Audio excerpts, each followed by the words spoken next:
Why do you need to reach to $1 million or to $1 billion? I mean, I'm not going to say it's not possible. Of course, it's possible. Otherwise, we wouldn't have billionaires around the world. Yeah, that's true. Yeah. So, what is the mindset of these people who has become a millionaire, or who has achieved something, or the mindset of scientist?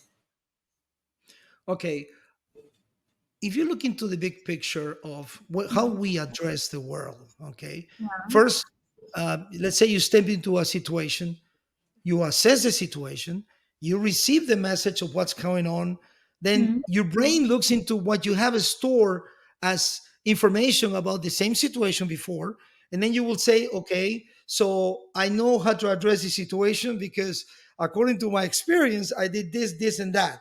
However, then it goes to a section where there is emotions. Then you Hmm. can have cognitive biases or Yeah. emotional biases, which means that that's a trigger for you because your husband said something that you Hmm. don't like, and then you already get upset. Your mental model says you're going to react now with this situation, and you're going to say this. It gives you the script, your brain to say something, which your husband might say, why are you getting upset? And then you don't even know you're getting upset. You're saying, I don't like what you said, but you don't know why, because that might have been a trigger that happened, to you years ago, and you didn't like it. This process that happens every day, this mental models, okay, it will dictate how do you react to a specific situation, okay, and this will, you need to understand that the more you learn, the more you investigate, the more curious you are, it will allow you to set up new patterns in your brain. And that's why the Silva Method is fantastic, because it helps you create new patterns about what you want to do. And then the way you see the world in the future is going to be different. Those triggers might be, reduced. I'm not going to say eliminated. Might be reduced, and you might focus in some other areas that may be Mhm. more helpful to react to a situation. So, did I answer your question? Yeah. It's answer. So that means the geniuses, or the people who have achieved, they have they have somehow managed their mindset to react in a situations as per with their experiences, the situations or scenarios they have got, because they have also suffered or gone through a lot, and these things have made them to change their perception, or the things that they can do when they get some unusual circumstances or situations, right? So at the end, let me add this what you said, Evalina. So Hmm. think about this: when someone becomes a millionaire, Hmm. they're already in a different mindset, which means that, let me give you an example. One day I was launching my first company years ago. And I Hmm. remember I talked to another person who already, made a lot of money. He was already a millionaire. Yeah. And I'm just gonna say this is the guy that did the gaming, the Activision gaming for Shrek and all this Disney stuff. Made a lot of money. So I said to him, I want to do this, my company and things like that. So I need to get funding, and I need to actually, I don't know if I'm going to get funding from a bank or from Hmm. whomever. And then he made the comment, which to this day, he surprised me. He said, "What do you mean you need to get funding?" I said, "Well, I need money to move forward." He said, "Okay, so you're gonna go to a bank?" I said, "I'm thinking to get money from somewhere." And he said, "Do you know I don't even know how to fill out a bank application, loan application?" This is the millionaire. Everything I did was organic. I knocked on doors. I made phone calls. So in his mindset was, I will never use bank loans. I will have to build it from scratch. So his mode to success was grab the phone, knock on doors, the typical old fashioned style, and he was able to get momentum, and then his idea flourished, and he was able to position himself. So he didn't know how to even fill out an application for a bank loan, which it really surprised me. I said that, that's great, but then I said, okay, wait a minute, should I apply the same? Yes, but I realize I have a different mindset because I deal with different type of corporations. Then I'm thinking, okay, so I mean, I need the funding. So you see, every person is right, but at the end of the day, it's about your math, especially for the part that you do for business, right? Your math. What is your math? I mean, what's going to make you successful? And then, obviously, that's what you lean on. But it's just all these fantastic guys, the billionaires or the athletes or the great scientists. I mean, they spend their time. Knowledge is critical. Knowledge Yeah. transforms into patterns. Okay, and a lot of people says, oh no, because I don't need to learn anything. I just use the Silva method, and then the universe will tell me, no, sir, you're wrong. You have to put effort on yourself. Learn. The Silva method will help you understand Yes. better what you learn. I mean, get better insights of what you're learning. Get more experience. Be curious, and that will give you, what to do next. But out of the blue, like winning the lottery. I mean, even winning the lottery requires some training. So that means that you need to win the lottery first, and then you need to learn how did you do it internally. You will not know it physically, but internally you will set up your mental patterns. So when you go to the casino, you cannot use these machines. You have to use these ones. Everything has a mental pattern that has been defined, and some of these people will tell you that. So it's just fascinating. So some people that go to casinos, oh, you realize some people that go to casinos. I mean, Yes. some people say I always make money. Some other people go there, I always lose my money. You know Yeah. that. There's people that Yeah. says I always lose, I always win. It's just their Mhm. pattern.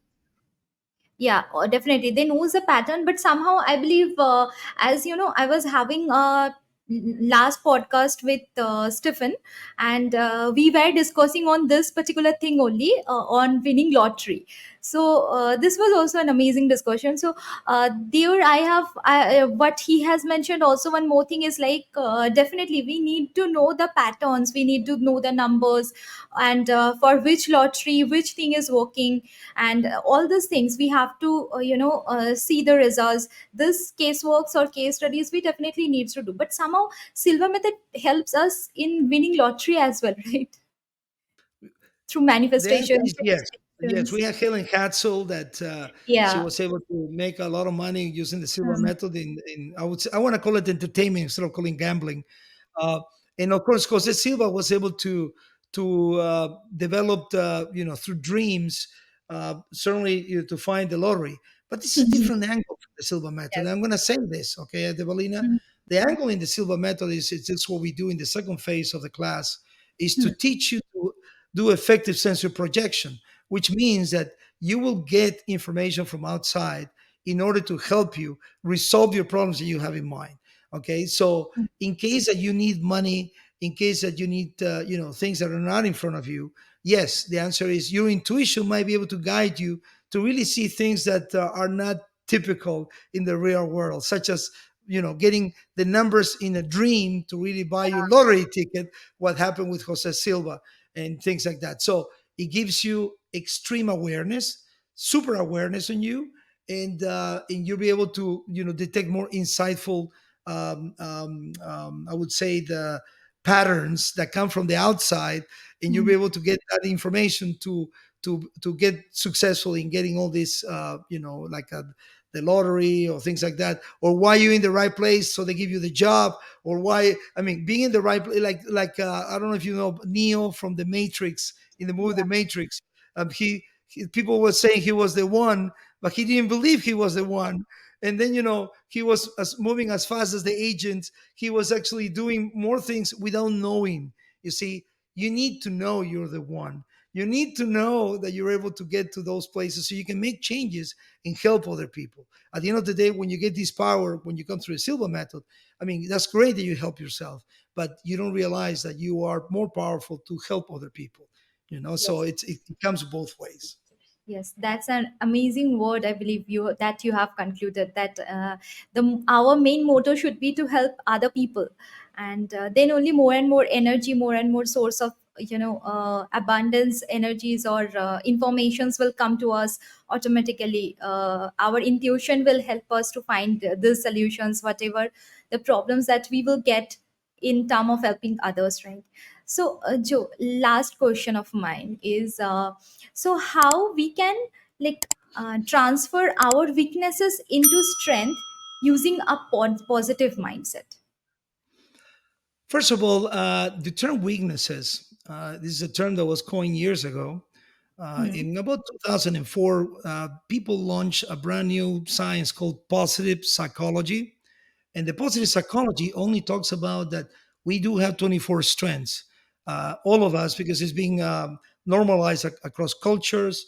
And what they're saying is the fact that you call it weaknesses, I call it lost strengths, which means that you don't spend too much time on those strengths. For instance, perseverance. That might be, let's say that that's a weakness of yours that you start something but it's difficult for you to complete it and things like that. What do you do about it? That means that that's a strength that you're supposed to have, but you barely use it.